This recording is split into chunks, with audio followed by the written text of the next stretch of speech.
And Europe faces the heat. They feel the threat of a Russian advance, the Europeans. So European countries are arming themselves. They're also closing ranks. First, Finland and Sweden applied to join the NATO. Now, Denmark is getting off the sidelines. It is already a member of the NATO, but now Denmark plans to join Europe's security framework. A referendum is happening today.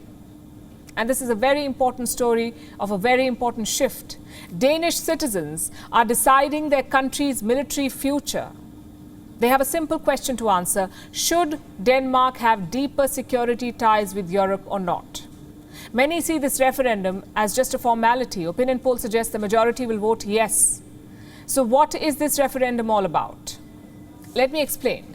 For 30 years, Denmark has had a unique position in the bloc, in the European Union. Denmark refused to work with Europe on defense. Now, the EU has 27 members. Barring Denmark, all the others, all 26, accept the EU's policy on defense. Denmark has been the odd one out. Danish troops do not go on joint EU military missions. Denmark does not participate in the EU's discussions on defense. But now it wants to change all of that. That's why this referendum. Most political parties in Denmark are on board. 11 out of 14 parties in Denmark's parliament are campaigning for a yes vote. They want to join the European framework.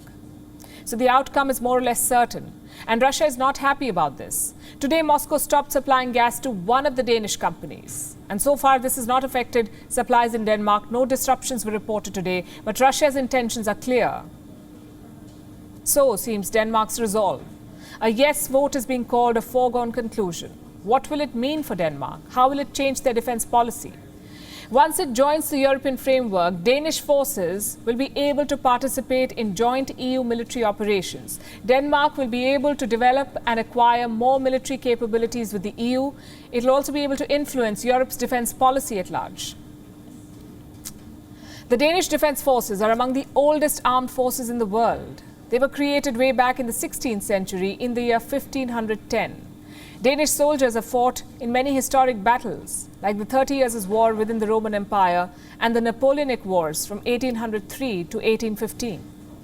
Now the Danish military is being equipped to take on Russia if needed. Copenhagen is executing a major policy shift. In the month of March, a new budget was passed by the Danish parliament. $1 billion have been set aside. This money will be spent on the military in the next 2 years. Over the next decade, Denmark will spend 2% of its GDP on military. There's another proposal that they're mulling over, allowing American troops on Danish soil. The talks began in February. If Denmark agrees, US soldiers and weapons could land up there. What will they do? What will the American troops do in Denmark? They will train and conduct exercises with their Danish counterparts. And this is, like I said, a very important development because this is a dramatic shift by Denmark. It has not allowed any foreign soldier to set foot in the country since the 1950s. That's because it did not want to upset the Soviet Union. Today, it looks more than willing to stand up to Russia.